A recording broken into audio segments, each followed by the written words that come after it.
హనుమాన్ జయంతి సందర్భంగా సర్వేపల్లి నియోజకవర్గం మనుబోలు మండలంలోని కోదండరాంపురంలో వెలసిన శ్రీవీరాంజనేయ స్వామి దేవస్థానం నందు పూజా కార్యక్రమాలు నిర్వహించినట్లు సర్వేపల్లి నియోజకవర్గ జనసేన పార్టీ సమన్వయకర్త బొబ్బేపల్లి సురేష్ నాయుడు తెలిపారు.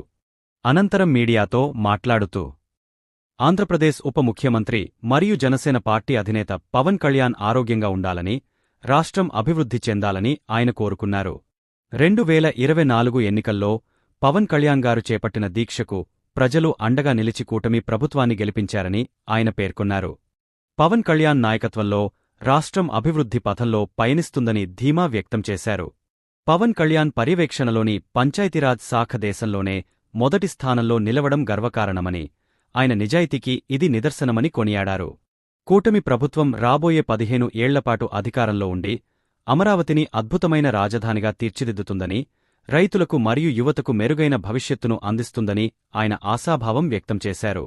వైసీపీ నాయకులు తమ వైఖరిని మార్చుకోవాలని, కేవలం 11 సీట్లకే పరిమితమైన వారికి ఇంకా బుద్ధి రాలేదని విమర్శించారు. భవిష్యత్తులో ఆ పార్టీ కనుమరుగవుతుందని హెచ్చరించారు. చివరగా రాష్ట్ర ప్రజలందరికీ హనుమాన్ జయంతి శుభాకాంక్షలు తెలుపుతూ అందరూ ఆయురారోగ్యాలతో ఉండాలని కోరుకున్నారు. జై శ్రీరామ్, జై వీరాంజనేయ.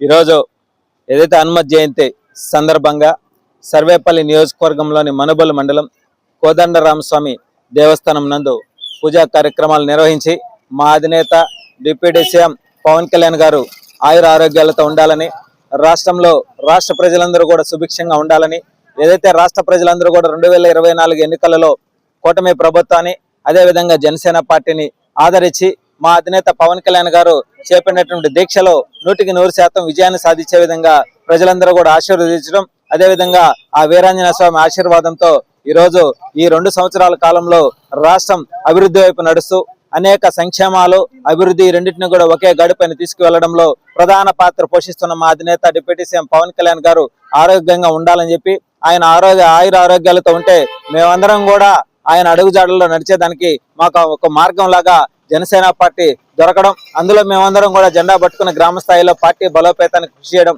ఎంతో ఆనందంగా ఉంది.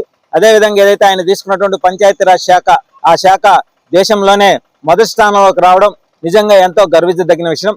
ఒక నిజాయితీ గల నాయకుడు, ఒక నిబద్ధత గల నాయకుడు, ఒక ఆకాంక్ష కలిగినటువంటి నాయకుడు, ఆయన తీసుకున్నటువంటి శాఖలు ఏ విధంగా ఉంటాయి, నీతి నిజాయితీగా పనిచేసేటువంటి వ్యక్తి ఆయన తీసుకున్న శాఖల్లో ఎంత పట్టుదలతో ముందుకు కొనసాగిస్తాడనే దానికి ఇది ఒక నిదర్శనంగా భావించవచ్చు.